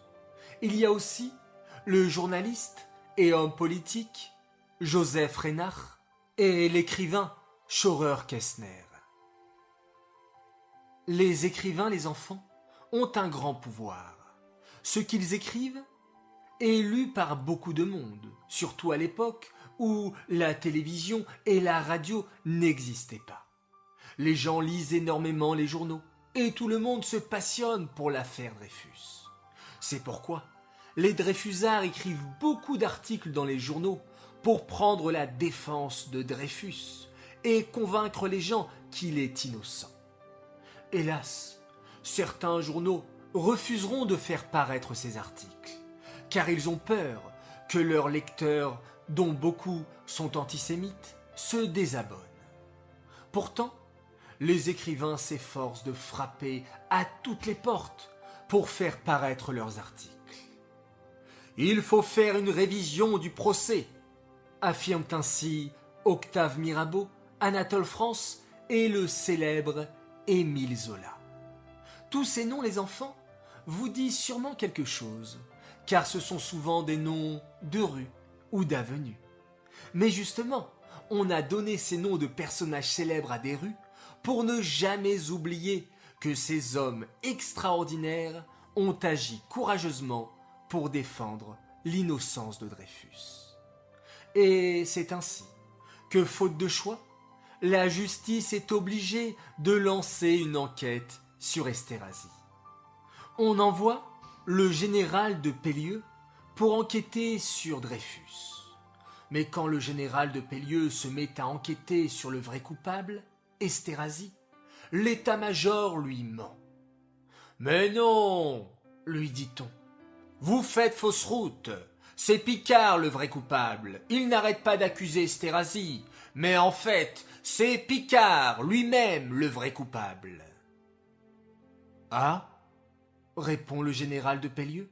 « Bon, ok, si vous me dites qu'Esterhazy n'est pas coupable. » C'est alors que l'ancienne femme d'Esterhazy publie quelque chose d'incroyable. Elle fait paraître dans le journal Le Figaro des lettres d'Esterhazy. Des lettres où l'on peut lire toute la haine d'Esterhazy envers la France. C'est affreux, pensent les Français. Un homme qui dit tellement de mal sur la France, ce n'est pas étonnant s'il a trahi l'armée française. Hélas, des gens haut placés protègent Esterhazy. Ces anti-Dreyfusards, ces hommes qui n'aimaient pas Dreyfus parce qu'il était juif, se mettent à défendre le vrai coupable Esterhazy. Mais les Dreyfusards ne se laissent pas faire et écrivent de nombreux articles. Georges Clemenceau, un écrivain dreyfusard, écrit même dans le journal L'Aurore. Qui protège le commandant Esterhazy? Qui donc le tremble devant Esterhazy? Pourquoi Esterhazy, personnage dépravé à la moralité plus que douteuse, est-il protégé alors que tout l'accuse? Pourquoi un honnête soldat, comme le colonel Picard, est-il discrédité, accablé, déshonoré? S'il le faut, nous le dirons. La vérité éclate. Esterhazy avoue finalement qu'il a bien écrit des lettres terribles. Ces fameuses lettres que son ex-femme a dévoilées au journal. Ces lettres dans lesquelles Esterhazy dit beaucoup de mal sur la France. L'état-major grogne. Il n'y a pas le choix. Il faut faire le procès d'Esterhazy. Mais ce procès n'est qu'une mascarade, un faux procès. Durant ce procès, on fait tout pour protéger Esterhazy.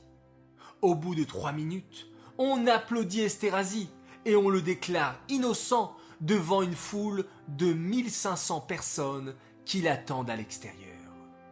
La France tout entière est choquée. Un innocent a été condamné alors que le coupable est relâché et applaudi. Les Dreyfusards se plaignent et se révoltent. En réaction, de nombreuses émeutes antisémites ont lieu dans toute la France. Les antisémites s'en donnent à cœur joie, frappent des juifs dans la rue, leur volent leurs affaires.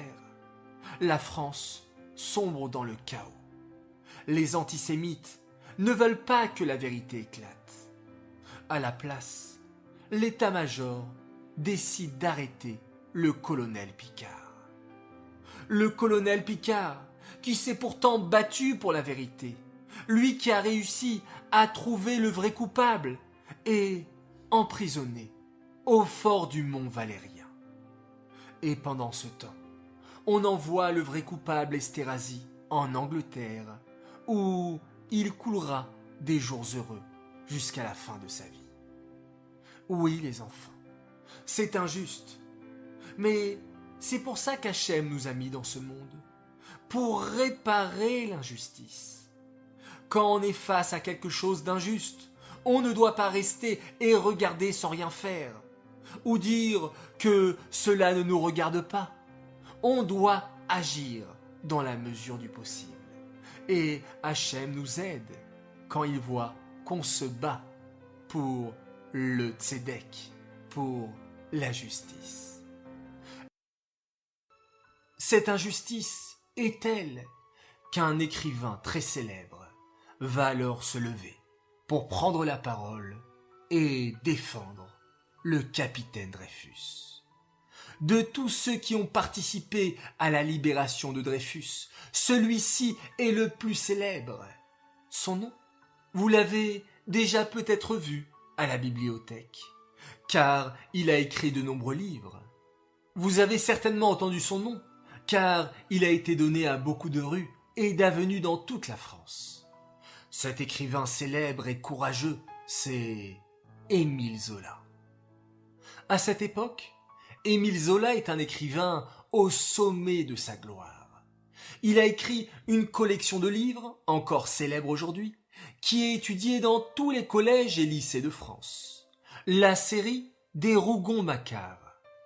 Riche et célèbre, l'écrivain Émile Zola aurait pu rester chez lui tranquillement, à boire un petit thé, tout en lisant les informations du journal. Mais Émile Zola n'est pas de cette trempe. Il ne supporte pas l'injustice. Pourtant, il n'est pas juif. Mais il va tout faire pour que le capitaine Dreyfus soit innocenté et libéré. Mais comment va faire alors Émile Zola ? D'une manière simple et efficace. Bien souvent, les enfants, la plume est la meilleure des armes.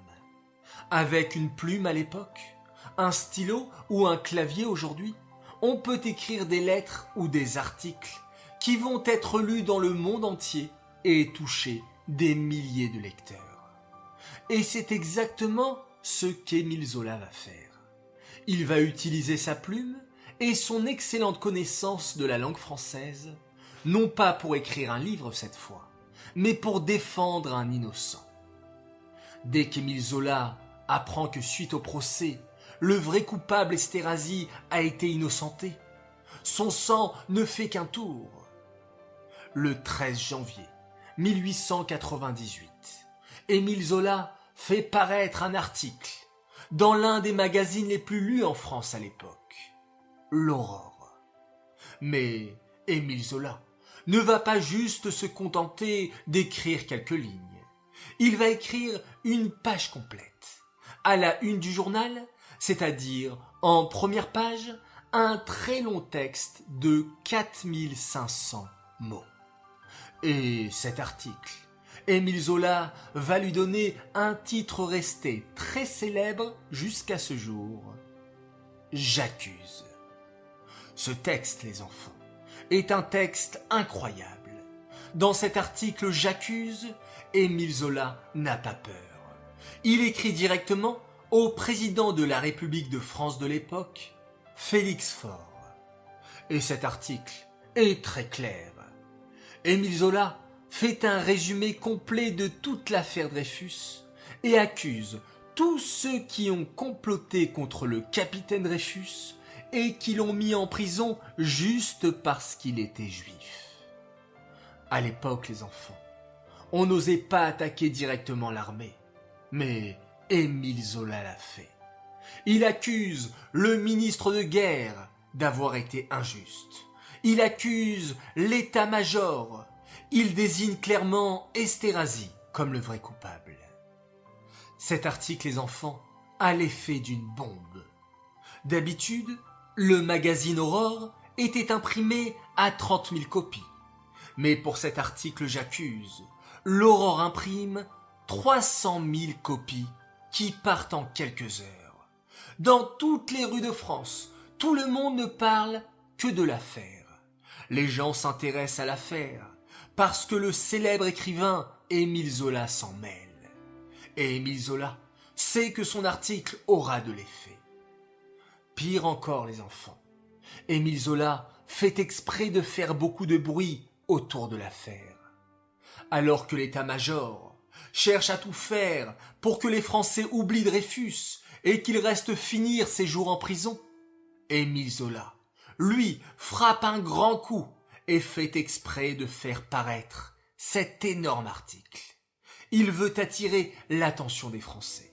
Il veut faire savoir à la face du monde que le capitaine Dreyfus est innocent.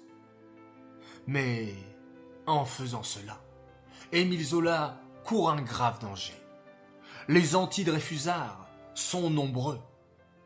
Et en lisant cet article, il s'attire la colère de beaucoup de Français. Que va-t-il donc se passer à présent? Comment l'écrivain Émile Zola va-t-il s'en sortir, les enfants? Cet Émile Zola a fait échouer tous nos plans. À cause de son article J'accuse, les gens se posent maintenant des questions. Ils commencent à se demander si Dreyfus n'a pas été accusé à tort. Il faut que l'on fasse des problèmes à Zola. Il faut le faire taire lui aussi. C'est ainsi qu'Émile Zola se retrouve en grave danger. Il reçoit des lettres anonymes, des gens qui le menacent de mort. Et très vite, on se met à porter plainte contre lui. Car Émile Zola n'a pas eu peur. Il a cité très précisément les noms de ceux qui ont condamné Dreyfus à tort. Parmi eux, le général Biot. Très vite, ce général Biot, ministre de guerre, porte plainte contre Émile Zola. Il m'a accusé, alors que je n'ai rien fait. Je porte plainte contre Émile Zola, pour diffamation. Il a sali mon nom dans les journaux, alors que je suis un homme honnête, s'écrie Biot d'une voix hypocrite. Le pauvre Émile Zola va être jugé et devoir subir un procès, comme s'il était un vulgaire criminel. Dès qu'Émile Zola entre dans la salle de tribunal, il se fait injurier, insulter et menacer. Mais Émile Zola sourit. Grâce à son procès, les gens vont enfin entendre parler de l'affaire Dreyfus. Tous les Français sont curieux de suivre le procès d'un écrivain célèbre comme Émile Zola. Et c'est grâce à ce procès que l'on va parler de l'affaire Dreyfus dans tous les journaux, alors que jusqu'à maintenant, l'état-major essayait de cacher cette affaire pour que tous oublient Dreyfus dans sa prison. Pourtant, tout au long du procès de Zola, on voit comment les juges essayent de ne pas évoquer l'affaire Dreyfus. Ils ont reçu des instructions très claires de l'état-major. Ne parlez pas de l'affaire Dreyfus, parlez juste de Zola et de sa diffamation envers le général Biot. Hélas, le procès se termine mal pour Émile Zola. Émile Zola est condamné à 1 an de prison et 3 000 francs d'amende. Autour du tribunal, la foule gronde. Pourtant, les Dreyfusards sont heureux. Grâce au procès de Zola, les gens ont enfin compris qui était Dreyfus et l'importance de réviser le procès. Les choses avancent. Pourtant, le chemin est encore long. Et en attendant, l'avocat de Zola, le maître Laborie, lui conseille d'aller se cacher pendant 1 an en Angleterre, le temps que les Français se calment. On pourrait croire que c'est un échec une fois de plus pour Dreyfus. Les gentils sont contraints de s'enfuir et de se cacher, et les méchants réussissent. Mais en réalité, les enfants, c'est Hachem qui dirige le monde pour le bien. Et cela, ne l'oublions jamais. Mais très vite, l'affaire Dreyfus fait le tour d'Europe. Non seulement le procès est devenu célèbre dans toute la France, mais même dans d'autres pays voisins, les gens discutent entre eux. « Vous vous rendez compte ?» disent les Anglais, les Allemands et les Hollandais. « La France qui est le pays des droits de l'homme. » Oui, mon cher, la France est bien le pays des droits de l'homme. Et pourtant, j'ai entendu qu'en France, ils ont mis un homme au bagne sur l'île du diable juste parce qu'il était juif. Mais c'est honteux. Oh oui, ce n'est pas la France que nous connaissons. En France, c'est le chaos. Durant toute l'année 1898, il y a des émeutes antisémites. Les anti-dreyfusards se déchaînent contre les juifs. Dans le monde politique, on essaye toujours d'étouffer l'affaire, de faire en sorte que les Français oublient Dreyfus. Mais c'est chose impossible. L'affaire Dreyfus est dans toutes les maisons de France, et même au-delà. Pire encore, le nouveau ministre de guerre, qui succède au général Biot, et qui porte le nom de Geoffroy Cavaignac, décide de tout remettre à zéro. Cavaignac est sûr que Dreyfus est coupable. Il décide donc de tout remettre à plat et ordonne qu'on lui apporte tous les documents depuis le début de l'affaire. Et c'est là que la vérité est à nouveau dévoilée. En examinant toutes les preuves, Cavaignac est obligé d'avouer qu'il y a des choses étranges. « C'est incroyable !» grogne Cavaignac. « J'ai demandé tous les documents pour prouver que Dreyfus est coupable. Mais il n'y a aucune preuve. Tout semble indiquer que c'est véritablement Esterhazy le coupable. Ça ne me convient pas du tout. Je vais demander des explications au colonel Henry. Après tout, c'est lui qui connaît tout depuis le début de cette affaire. Appelez-moi le colonel Henry. » Le colonel Henry arrive tremblant. Interrogé par Cavaignac, il finit par tout avouer. Comment il a accusé Dreyfus à tort? Comment il a même inventé le faux Henry? Le fameux papier pour faire croire à la culpabilité de Dreyfus. Aussitôt, Henry est arrêté et mis en prison. À ce stade, les enfants, tout mène à croire que Cavaignac va accepter de réviser le procès de Dreyfus. La femme du capitaine Dreyfus, Lucie, l'exige. Et pourtant, Cavaignac, qui n'aime pas les Juifs, refuse. « Moins que jamais !» s'exclame-t-il. Les politiciens s'affrontent. Acceptera-t-on de faire une révision du procès? Une révision du procès, les enfants, serait merveilleuse pour le capitaine Dreyfus. Si l'on refait un procès, les jurés se rendront clairement compte que Dreyfus est innocent. Mais l'état-major est orgueilleux, et les politiciens aussi. Personne ne veut refaire le procès du capitaine Dreyfus. Les gens n'aiment pas admettre qu'ils ont fait une erreur. Et recommencer le procès de Dreyfus serait admettre qu'ils se sont trompés et que Dreyfus est bel et bien innocent. Pourtant, la Torah nous enseigne à être honnêtes et à reconnaître lorsque nous avons fait une erreur. Ça s'appelle la teshuva. Nos plus grandes sadikim, lorsqu'ils se trompaient, n'hésitaient pas une seule seconde par avouer leur erreur. Et c'est ainsi qu'au sein du gouvernement français, plusieurs ministres vont se succéder. Aucun d'entre eux ne veut faire réviser le procès. Cavaignac démissionne. C'est le général Zurlinden qui prend sa place en tant que ministre. Il refuse lui aussi de faire réviser le procès Dreyfus car il a peur que cela provoque une guerre en France entre Dreyfusards et anti-Dreyfusards. Devant la pression, Zurlinden démissionne lui aussi pour laisser la place au général Chanoine. Lui-même démissionne et laisse la place à Brisson, qui, lui aussi, démissionne pour être remplacé par Dupuy. En France, les gens s'angoissent. C'est très inquiétant de voir un gouvernement aussi instable, avec des ministres qui démissionnent les uns après les autres. L'affaire Dreyfus est en train de transformer la France tout entière. Et quelque part, les enfants, c'est ce qui se passe encore aujourd'hui. Le monde entier, même chez les non-juifs, est influencé par nos actions.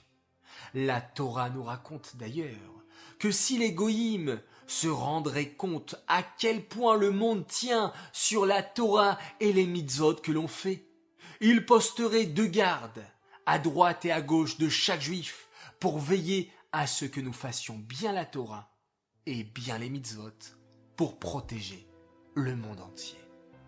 Alors les enfants, vous avez une responsabilité énorme, celle de garder la Torah et de pratiquer les mitzvot car le monde repose sur vos belles actions. Petit à petit, les masques tombent. Le commandant Henry avoue avoir inventé de fausses preuves contre le capitaine Dreyfus. Le vrai coupable, Esterhazy, est démasqué. Pourtant en France, les ministres se succèdent et démissionnent juste pour ne pas avoir à réviser le procès de Dreyfus. C'est finalement Alexis Baillot-Beaupré, un magistrat français, qui décidera de prendre le dossier de Dreyfus en main. Et finalement, les enfants, le 3 juin 1899, un Shabbat au mois de Sivan, la nouvelle tombe incroyable. Nous annulons le jugement de 1894. Nous allons refaire un nouveau procès pour le capitaine Dreyfus. Tout doit être réexaminé. Les Dreyfusards dansent dans les maisons. Enfin, Dreyfus va pouvoir être jugé à nouveau. Et cette fois, c'est sûr, les juges vont se rendre compte que le capitaine Dreyfus était bel et bien innocent et il va être acquitté. Acquitter les enfants, cela veut dire que l'homme est innocent. On l'a accusé de quelque chose, mais on l'acquitte. Cela veut dire qu'en fait, il n'a plus rien à se reprocher. Il est reconnu innocent. Pendant ce temps, le capitaine Dreyfus est toujours prisonnier sur l'île du Diable. Il ne sait rien de ce qui se passe. Il est seul, mal nourri, loin des siens. Personne ne lui dit que pendant 5 longues années, beaucoup de gens se sont battus pour qu'il soit libéré. Mais le 5 juin 1899, le capitaine Dreyfus apprend cette nouvelle. « Dreyfus, vous allez sortir de l'île du Diable pour repasser en jugement.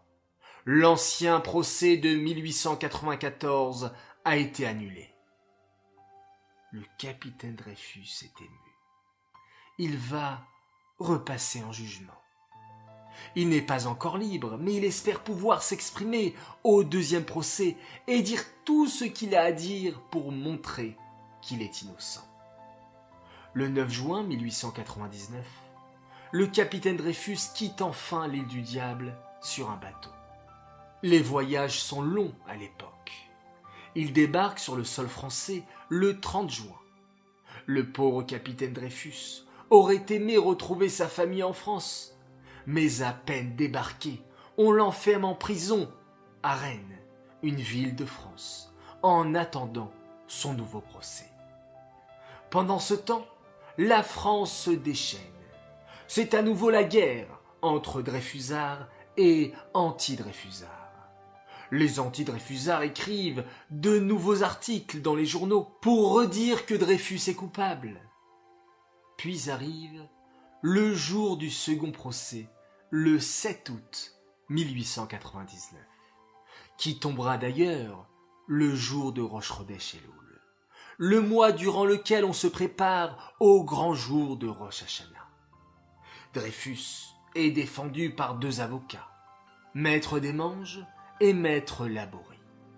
Le procès commence, et là, c'est la catastrophe.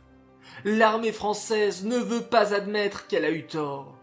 Pourtant, on sait qui est le vrai coupable, c'est Esterhazy.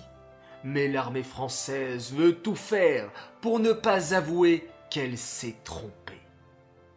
Pourtant, Dreyfus se défend à merveille. Il connaît le dossier par cœur. On voit aussi combien le capitaine Dreyfus a changé. Il est beaucoup plus maigre et affaibli. Il a beaucoup souffert durant son séjour sur l'île du Diable. Pourtant, il affirme son innocence comme au premier jour. « Je n'ai jamais trahi la France », dit-il. Dans la salle du procès, procureur et avocat s'affrontent, et en dehors de la salle, les Français sont déchaînés. Le 14 août, Maître Laborie, l'avocat de Dreyfus, va même être victime d'un attentat. Alors qu'il se rend au tribunal pour défendre le capitaine, un anti-dreyfusard veut lui faire mal. Mais, Baruch Hashem, il survit et retournera au tribunal le 22 août. Et le 9 septembre, c'est là que la Cour de justice rend son verdict. Les gens sont tendus. Qu'auront décidé les juges? Vont-ils acquitter Dreyfus et le déclarer enfin innocent? Ou vont-ils le déclarer coupable à nouveau par hypocrisie? Durant ce procès, les avocats prennent la défense de Dreyfus. Dreyfus est là, lui aussi, amaigri et ridé après ses 5 années de prison injuste. Tout prouve qu'il est innocent, et ses avocats le défendent comme ils peuvent. Mais l'état-major refuse d'admettre son erreur. L'état-major refuse de dire la vérité, de dire « Oui, nous nous sommes trompés. Oui, le capitaine Dreyfus est innocent. » Au lieu de cela, la justice tranche. Le capitaine Dreyfus est coupable. Mais avec des circonstances atténuantes. Nous sommes prêts à le gracier. Que signifie gracier, les enfants?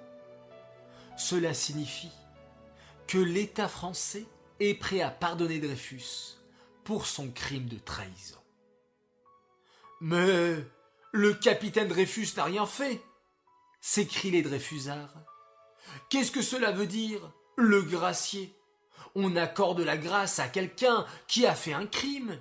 Mais le capitaine Dreyfus est innocent depuis le début. Il n'a rien fait et il n'a rien à se faire pardonner. Il faut continuer à se battre, s'exclament d'autres Dreyfusards, parmi lesquels l'avocat de Dreyfus, Maître Laborie. Nous referons un nouveau procès. Nous écrirons des articles dans les journaux. Nous secourons la France pour que justice soit faite. Mais le capitaine Dreyfus n'a plus la force de se battre. Seul à nouveau dans la prison qu'il a réintégrée, une pensée s'impose. Cela fait 5 ans, 5 longues années que je suis loin de ma femme, loin de mes enfants, Jeanne et Pierre, que je n'ai pas vu grandir. Je n'en peux plus de cette affaire.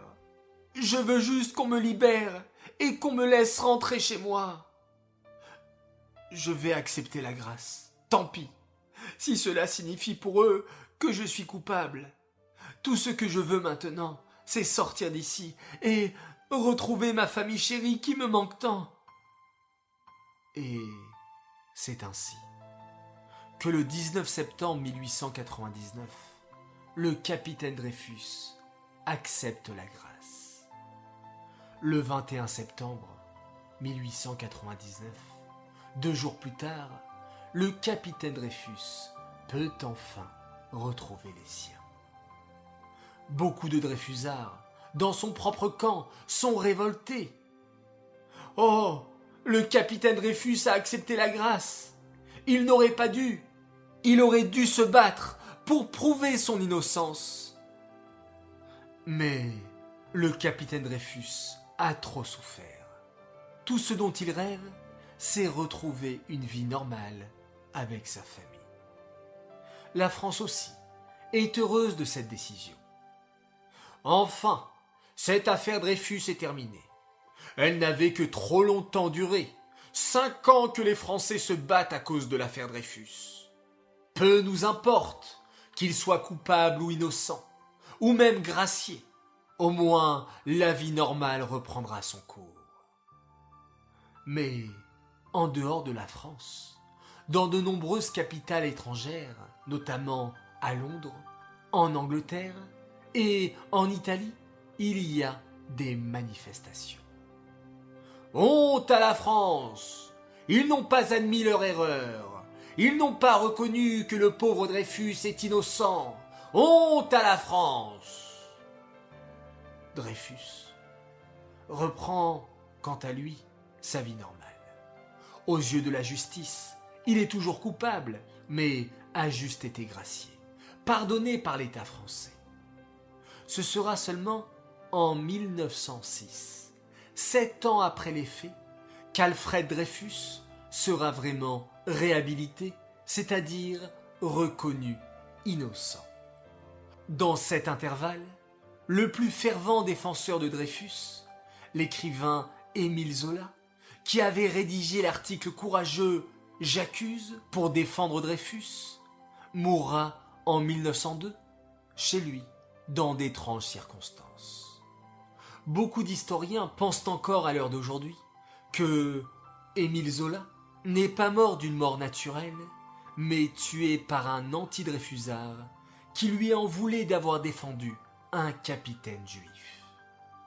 Mais la mémoire d'Émile Zola restera intacte et son acte courageux ne sera pas oublié. Des milliers de gens assisteront à son enterrement, parmi lesquels le capitaine Dreyfus en personne et de très nombreuses rues sont appelées dans toute la France à son nom, pour ne jamais oublier de prendre la défense des innocents dès qu'on le peut, comme l'a fait Émile Zola. Le 12 juillet 1906, enfin, le capitaine Dreyfus est reconnu innocent. Il peut réintégrer l'armée au grade de commandant. Il aurait dû être cependant lieutenant-colonel étant donné qu'il avait passé 5 ans en prison de façon injuste. Mais là aussi, l'état-major persécute Dreyfus et ne lui accorde pas le grade qui lui convient. Blessé, le capitaine Dreyfus comprend qu'il ne sera jamais général, le grade auquel il aspirait, et demande sa mise en retraite en 1907. Le capitaine Dreyfus écrira un livre sur son histoire en 1901. Il finira sa vie dans la discrétion et mourra à Paris le 12 juillet 1935, entouré de sa famille. Son histoire nous montre, les enfants, combien il est vain de courir après une carrière ou des honneurs, et que construire une famille juive est le plus grand bonheur qu'on puisse construire sur terre. Baruch Hashem, l'histoire du capitaine se termine plutôt bien, même si justice n'a été faite que très tardivement. Aujourd'hui, on sait que le capitaine Dreyfus était innocent et Baruch Hashem, il a pu retrouver sa femme Lucie et ses 2 enfants après 5 longues années passées sur l'île du Diable en Guyane. Mais qu'est devenue la famille Dreyfus par la suite? A-t-il eu des petits-enfants, des descendants? Quel a été le destin de la famille Dreyfus? Écoutez bien. La famille Dreyfus connaîtra un destin particulier. Il faut que vous sachiez, les enfants, que l'affaire Dreyfus a toujours été un tabou dans sa famille. Déjà lorsqu'il était emprisonné, en Guyane, sa femme Lucie devait cacher la vérité à ses 2 enfants, Elle ne voulait pas dire à ses deux petits-enfants « Papa est en prison ». Ils étaient jeunes, les pauvres. Le plus grand Pierre n'avait que 3 ans lorsque son papa était accusé à tort, et Jeanne, la petite fille, avait 1 an. Lorsque leur papa, Alfred Dreyfus, a été libéré, ils avaient donc 8 ans et 6 ans. Durant tout le temps où il a été emprisonné, la maman Lucie disait à ses enfants « Papa est parti en voyage, il va revenir ». Par la suite, Alfred Dreyfus ne parla presque plus jamais de cette affaire. Dans sa famille, c'était un sujet tabou, on n'en parlait pas. Le capitaine Dreyfus avait beaucoup souffert de l'antisémitisme, cette haine des Juifs. Il disait à son fils Amer « Il est certain que l'antisémitisme existe toujours, et il faut rendre 10 fois plus de services pour obtenir les mêmes récompenses. » Le capitaine Dreyfus s'est concentré sur sa famille à lui. Il était fier de ses 2 enfants. Jeanne grandit et épousa un médecin, Pierre-Paul Lévy, avec qui elle aura 4 enfants. Pierre aussi se maria et eut des enfants. Ainsi, le capitaine Dreyfus put voir et porter ses petits-enfants sur ses genoux. Alfred Dreyfus écrivit un livre sur son emprisonnement. Il y pensait souvent, mais n'en parlait jamais. Toute sa vie, il s'est battu pour la France. À 55 ans, quand la Première Guerre mondiale éclata, il repartit au combat. Puis la terrible Shoah commença. Alfred Dreyfus quitta ce monde avant la Shoah. Mais avant de partir de ce monde, il avait entendu qu'Hitler, Imar Shemo, était monté au pouvoir en Allemagne. Il dit donc amer. Ainsi, souffle-t-il, mes souffrances semblent n'avoir servi à rien. Toute sa vie, Alfred Dreyfus l'a vécu pour qu'on lui rende son honneur, qu'on reconnaisse qu'il était innocent. C'est ce qu'il écrivait, emprisonné sur l'île du diable, sur des petits bouts de papier.